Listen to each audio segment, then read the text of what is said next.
Hi everyone, thank you so much for joining me again today. My name is Jessica Newell. I'm the archivist for the Edgar Cayce Foundation, and we're continuing our series from the archives celebrating A.R.E.'s 90th anniversary.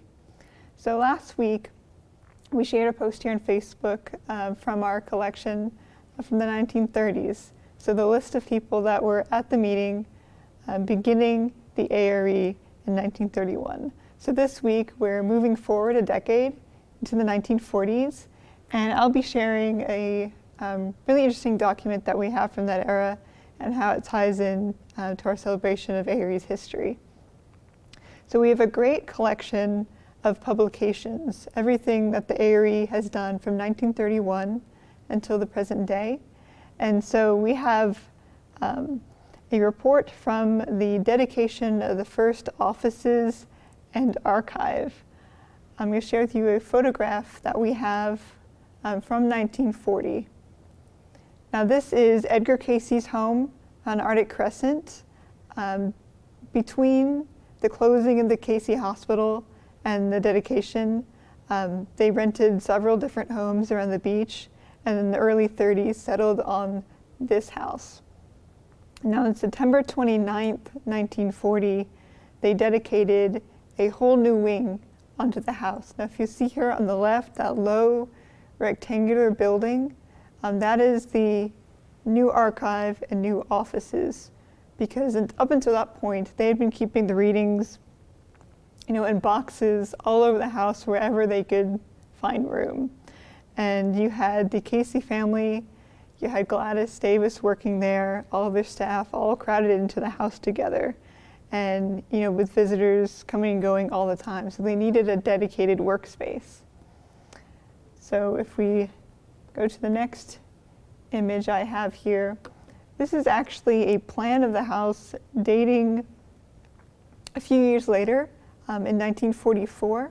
And so Edgar Cayce's son Hewlin was serving in Europe during the Second World War.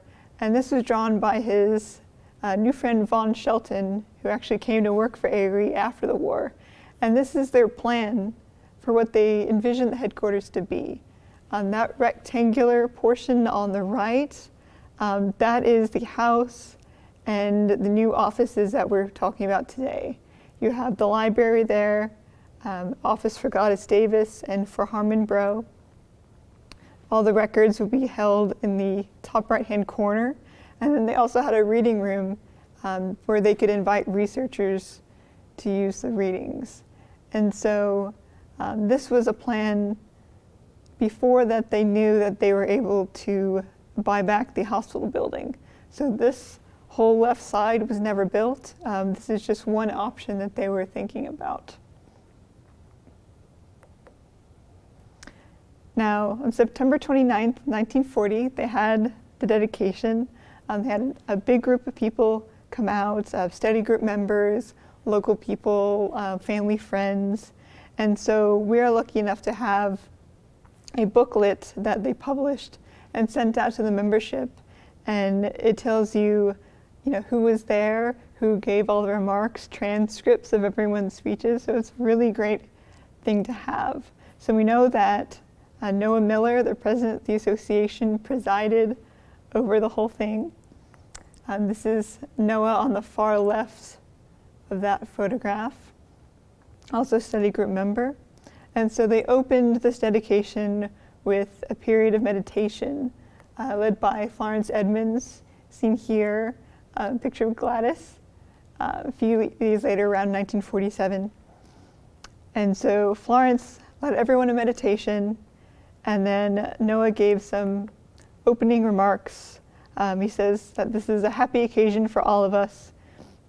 We have gathered here this afternoon to dedicate the new library, offices, and record vault of the Association for Research and Enlightenment, and doing so paying tribute to Edgar Cayce.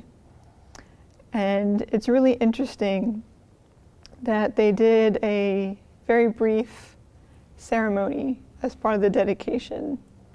Noah says that we've come to this point in our program where we are to dedicate the vault which contained the records of the association.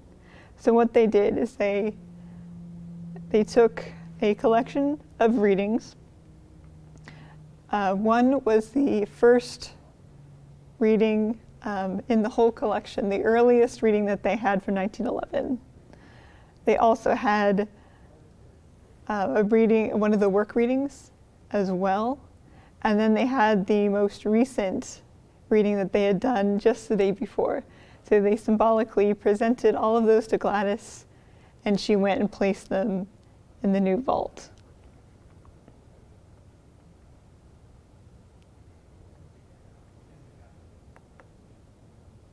Now we have a picture of this original archival storage here. This is May St. Clair.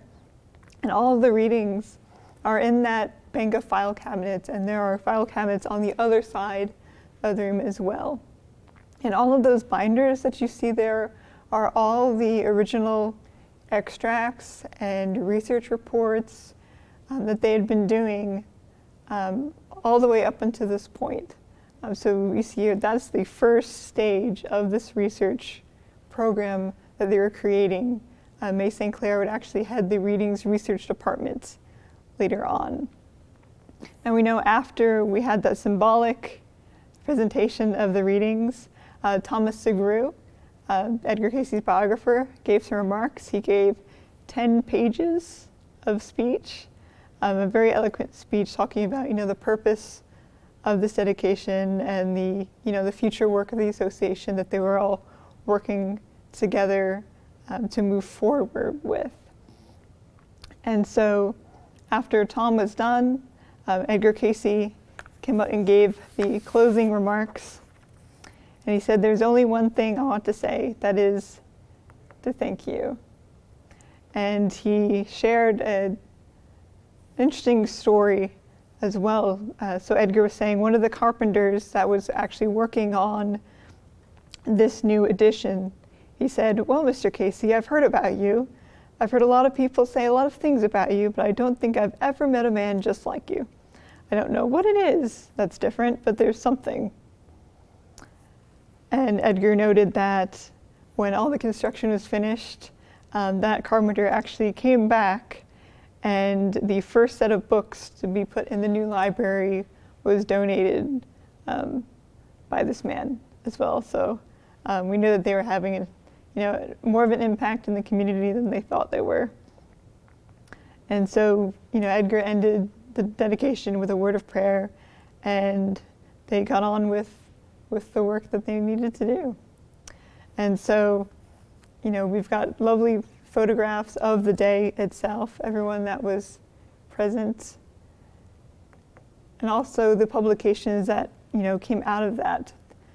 This is from 1948, one of the, first brochures of that era, where the A.R.E is located, the address and everything, and a description of all the different kinds of research that one could do at Arctic Crescent. And so this starts really the beginning of the huge effort to make the readings more accessible and to jumpstart new research projects in the late 1940s. And so I would love to answer any questions that you have. So feel free to put them down in the comments. I'll take a look here.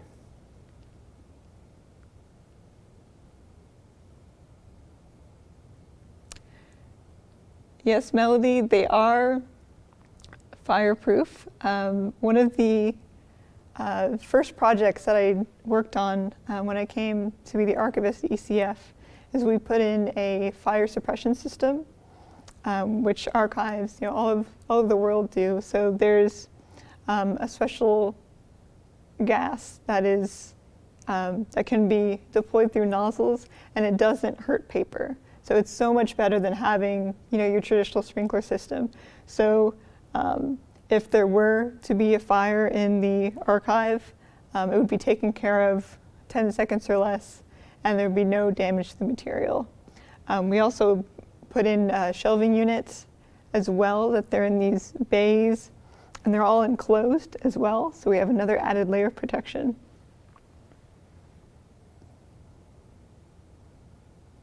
We do have some research projects going right now, Thomas. I'm working with Dr. Davis out of Hampton University, who's writing a new biography on Edgar Cayce that's going to be published by University Press. So that's really exciting for us. Our reading room is closed at the moment. We haven't opened up quite yet, but I'm doing any sort of research request remotely and using all our digital capabilities. So that's been great to be able to keep in touch with researchers and be able to help people online.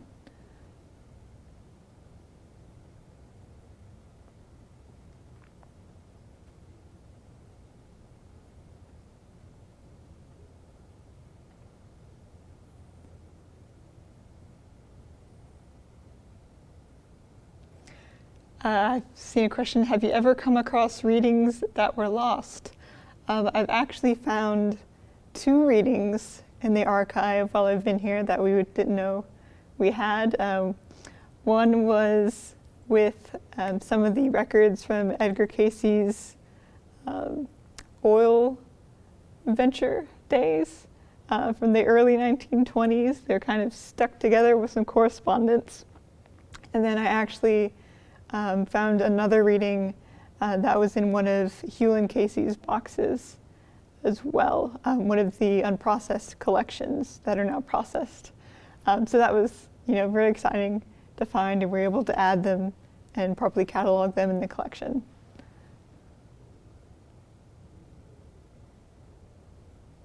Let's see here.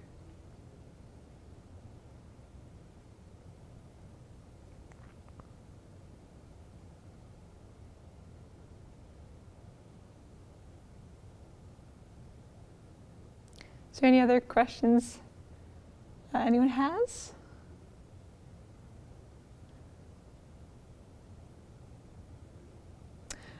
We've got a question, are all the readings on the CD-ROM? We're actually, instead of updating the CD-ROM, all of the readings database material is online in the member section on edgarcayce.org. And I also help to administer that section as well. So everything is now fully updated. All those readings that I found are transcribed with their, any other material, and so they're able to be searched through that database. So everything is up to date now.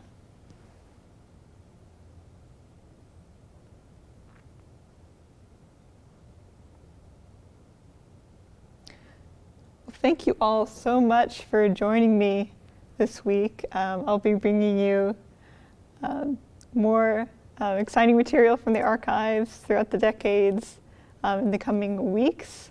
If you have any questions for me at all, either comments or feel free to send me an email.